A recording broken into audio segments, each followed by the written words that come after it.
సశంఖచక్రం సకిరీటకుండలం సపీతవస్త్రం సరసీరుహేక్షణం సహారవక్షస్థలశోభికౌస్తుభం నమామి విష్ణుం శిరసా చతుర్భుజం. శివాయ గురవే నమః. శ్రీమాత్రే నమః. శ్రీ విష్ణురూపాయ నమః శివాయ. శ్రీకృష్ణ శరణం మమ. నారాయణాయ విద్మహే వాసుదేవాయ ధీమహి తన్నో విష్ణు ప్రచోదయాత్. శివాయ గురవే నమః. శ్రీమాత్రే నమః. శ్రీ విష్ణురూపాయ నమః శివాయ. పరమ పావనమైన ధనుర్మాస వేళలో వచ్చే దివ్యమైనటువంటి ఏకాదశి వైకుంఠ ఏకాదశిగా, ముక్కోటి ఏకాదశిగా వ్యవహరింపబడుతున్నది. ఈ పావనమైన ఏకాదశి పర్వం ప్రతి మాసంలోనూ సార్థకమైనప్పటికీ కూడా కొన్ని మాసాల్లో ఒక ప్రత్యేకత దీనుకున్నది. ఆ ప్రత్యేకత ప్రకారంగా ఈనాడు ఉన్నటువంటి విశేషం ఏమిటంటే, వైకుంఠము యొక్క ఉత్తర ద్వారాలు తెరుచుకుంటాయి అని పేరున్నది. అందుకే ప్రతి విష్ణువాలయంలో కూడా ఉత్తరం వైపు ఒక ద్వారం ఉంటుంది. అది ఈ రోజునే తెరుచుతారు. తిరుమల వెంకటేశ్వరుని మొదలుకొని ప్రతి విష్ణువాలయంలోనూ మన దక్షిణాదిలో ఆ ద్వారములను తెరయడం అనేటువంటిది ఒక ప్రసిద్ధిగా జరుగుతున్నటువంటి అంశం. ఇది పైగా ఉత్తరం వైపు ద్వారము, దీనికి వైకుంఠ ద్వారము అని పేరు కూడా ఉన్నది. జైవిజీయులు ఇక్కడ కాపలాగా ఉంటారట.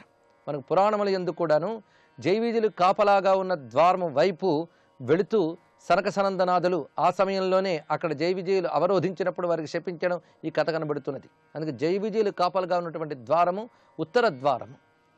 మొత్తం 4 వైపులా వైకుంఠానికి ద్వారం ఉంటుంది, కానీ ఉత్తర ద్వారం గురించి ఎక్కువ ప్రశస్తి ఎందుకున్నది, ఇది ఆలోచించవలసిన అంశం. మన పురాణ కథలకి, మన పర్వదినాలకి, జ్యోతిష్ శాస్త్రానికి, ఇక భౌగోళికంగా ఉన్నటువంటి మార్పులకి అన్నిటికీ ఒకదానికొకటి అనుబంధం ఉంటుంది. చిట్టచేరుక అన్ని యోగ శాస్త్రంతోనూ విశ్వరహస్య విజ్ఞానంతో కూడా మేళవింపబడతాయి. అందుకే ఒక్కొక్క హిందువుల పురాణ కథలో బహు విషయాలు ఉంటాయి. కొందరికి సామాన్యులకి కథ మాత్రమే ప్రధానంగా కనిపిస్తూ వాళ్ళని ప్రేరేపణ కలిగిస్తూ ఉత్సాహం కలిగిస్తుంటే, కొన్ని విషయాలు అంతర్దృష్టి కల వారికి, జ్ఞానం అంటే ఇష్టం ఉన్న వాళ్ళకి ఆసక్తి కలిగిస్తాయి. మొత్తానికి ఒక్క పురాణ కథ ఎందరినో తరింపజేస్తున్న జ్ఞాన భాండారంలా మనకు కనబడుతుంది. ఆ విధంగా మనం ఇక్కడ పరిశీలించినట్లయితే ఉత్తర ద్వారాలు తెరుచుకోవడం, దీని ప్రత్యేకత ఏంటంటే, ఇకపై రాబోతున్నది ఉత్తరాయణం. ఉత్తరాయణం మకర సంక్రమణం నుంచి మొదలవుతుంది. దానికి ముందు వచ్చేటువంటిది ఈ ధనుర్మాసం అనేటువంటిది. అందుకు ఇది పగటికి ముందు వచ్చేటువంటి బ్రాహ్మీ ముహూర్తం వలె తెల్లవారుజాముకి సాధనకిలో ఎంత ప్రాధాన్యం ఉన్నదో, సంవత్సరం మొత్తం మీద ఈ ధనుర్మాసానికి అంతటి ప్రాధాన్యం ఉన్నది. అందున ఏకాదశి ఒక్కటి సరిగ్గా చేయగలిగిన సర్వపాపనాశనం అని. ఏకాదశి వ్రతం పాపనాశనానికి, విష్ణుభక్తి ఉత్పన్నం కలగడానికి, జ్ఞానోత్పత్తికి సహకరిస్తున్నది. అందుకు ఈ ఏకాదశికి ఉన్న ప్రత్యేకత ఏమిటంటే ఉత్తర ద్వారాలు తెరుచుకోవడం. పైగా ఇక్కడ నుంచి మనకి సౌరశక్తి విశేషంలో కూడా మార్పు జరుగుతూ ఉంటుంది. ఉత్తరాయణం వచ్చిన దగ్గర నుంచే సూర్యశక్తికి విశేషం వస్తున్నది. అది ధర్మాసం నుంచే నిజానికి ప్రారంభం అవుతున్నది. అందుకే కొందరు లెక్క ప్రకారంగా ఇది ఉత్తరాయణం కిందే పరిగణిస్తారు. మొత్తానికి అటువంటి పరమపావనమైనటువంటి ఈ సమయంలో విష్ణు వ్రతం చేయడం అనేటువంటిది నిజంగా ఉత్తర ద్వారాన్ని తెరుస్తున్నది.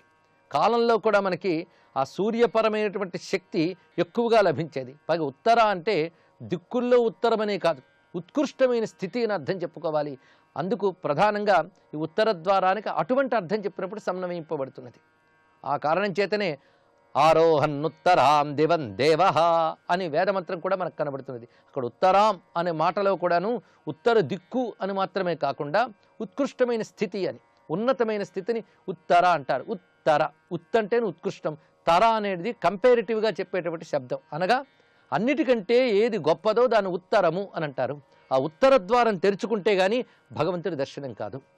ఇప్పుడు యోగపరంగా, జ్ఞానపరంగా మనం అన్వయిస్తే ఉత్తర ద్వారం అనగా జ్ఞానద్వారము, ఉత్తర దిశ జ్ఞాన దిశ, తూర్పు ఐశ్వర్య దిశ. అందుకే సాధనకి ఈ 2 దిశలు ప్రధానంగా చెప్తూ ఉంటారు.